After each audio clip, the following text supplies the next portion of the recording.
हमारे देश के अंदर शिक्षा व्यवस्था ऐसी हो गई है, मैकॉले के जमाने से, अंग्रेजों के जमाने से जो उन्होंने शिक्षा व्यवस्था बनाई थी वही शिक्षा व्यवस्था आज चली आ रही है। उन्होंने शिक्षा व्यवस्था बनाई थी कि बच्चे डिग्री लेंगे और डिग्री बीए, बीकॉम, बीएससी, लेकिन वो डिग्री लेने के बाद आज का युवा जो है वो नौकरी ढूंढने के लिए फिर निकलता है बेचारा। नौकरी के बाजार में, नौकरी के मार्केट में वो अपने आप को दर दर की ठोकरें खाता हुआ पाता है। दिल्ली के अंदर शिक्षा के क्षेत्र में शानदार सुधार हुए हैं। अब धीरे धीरे हम लोगों ने शिक्षा के कंटेंट पे काम करना चाहिए। पढ़ा क्या रहे हैं हम लोग? क्या इस पढ़ाई के बाद हमारे बच्चों को बाहर जाके रोजगार या नौकरी मिलेगी? तो उस क्षेत्र के अंदर एक साइलेंट रेवोल्यूशन हो रहा है दिल्ली के स्कूलों में।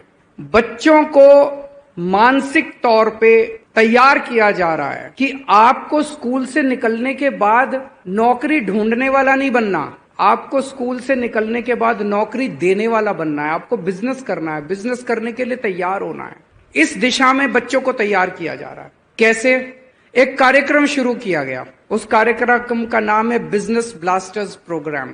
11वीं और 12वीं क्लास के बच्चों को 2-2 हजार रुपए दिए जाते हैं सबको, और 2-2 हजार रुपए देके उनको कहा जाता है कि कुछ बिजनेस सोचो, बिजनेस करो कुछ। और आपको जान के ताज्जुब होगा, इतने शानदार बिजनेस आइडियाज ही नहीं, बिजनेस करना चालू किया 2,000 रुपए से। 2,000 रुपए तो आज कुछ नहीं होते। हर बच्चे को 2-2 हजार रुपए देते हैं, वो बिजनेस आइडिया सोचते हैं, बिजनेस शुरू करते हैं। बिजनेस शुरू करने के बाद उसमें कुछ प्रॉफिट कमाते हैं, और फिर हमने एक इन्वेस्टमेंट समिट रखी। देश के बड़े बड़े अमीर लोगों को बुलाया और उन अमीरों के सामने, उन पैसे वालों के सामने हमारे बच्चों ने प्रेजेंटेशन किया कि जी मैं ये बिजनेस कर रहा हूं, will you like to invest in my business? और कई सारे बच्चों को ऑन द स्पॉट इन्वेस्टमेंट मिला। 5 बच्चों ने कॉफी का सब्स्टिट्यूट निकाला और 10,000 की, 5 बच्चे थे, 10,000 की इन्वेस्टमेंट थी, 50,000 रुपए कमा लिए। और इन्वेस्टमेंट समिट में उनको बड़े बड़े 18 लाख रुपए की उनको इन्वेस्टमेंट मिल गई। उसके अंदर 8 बच्चों ने मिलके एक नई किस्म की व्हील चेयर बनाई है, स्मार्ट व्हील चेयर, जिसमें अपंग लोग यूज कर सकते हैं उसको। उनको उस इन्वेस्टमेंट समिट में 5.5 लाख रुपए मिले। ऑलरेडी 60,000 रुपए कमा चुके हैं वो बच्चे। दिल्ली सरकार के 11वीं और 12वीं क्लास के स्कूलों में 3 लाख बच्चे पढ़ते हैं। इन बच्चों ने मिलके 52,000 बिजनेस आइडियाज, इसी किस्म के शानदार आइडियाज।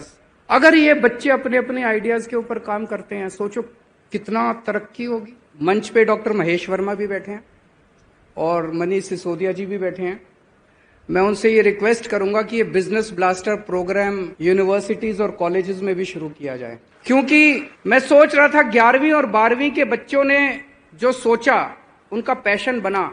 अब वो बेचारे कॉलेज में जाएंगे, फिर कॉलेज की इतनी सारी पढ़ाई होगी, वो आइडिया कहां तक पहुंचेगा? अगर कॉलेज के अंदर जब बच्चा डिग्री लेके बाहर निकले, यहीं से वो तैयार होके निकले कि मुझे आगे जिंदगी में क्या करना है। अगर यहीं से वो तैयार होके निकलेगा कि मुझे ये बिजनेस करना है, और यहीं पे पार्टनरशिप्स बन जाएंगी बच्चों के बीच, फिर जब वो बाहर निकलेंगे तो हर आइडिया जो है वो आगे उनका पैशन बन जाएगा। मेरी एक और रिक्वेस्ट है, अभी थोड़ा सा पूरा हमारा एजुकेशन सिस्टम बड़ा इम्पर्सनल सा है। क्लास में हम लोग पढ़ाते हैं, टीचर आता है, पढ़ाता है, कोर्स पूरा हुआ, एग्जाम हो गया, पास हो गए, डिग्री मिल गई। मुझे लगता है हमें हर बच्चे का यूनिवर्सिटी या कॉलेज से जब वो पास आउट होता है, हर बच्चे का के ऊपर काम करना चाहिए कि आगे वो क्या करने जा रहा है। जो लोग आगे जिंदगी में रोजगार या नौकरी लेना चाहते हैं, उनका कैरियर प्रोग्राम यहीं तैयार होना चाहिए। बिना कैरियर प्रोग्राम के यहां से एक भी बच्चा निकलना नहीं चाहिए। मुझे लगता है ये टारगेट ओरिएंटेड अप्रोच हमें जरूरी है कि हर बच्चा जो किसी भी कॉलेज से निकले और हर बच्चा जो किसी भी यूनिवर्सिटी से निकले, वो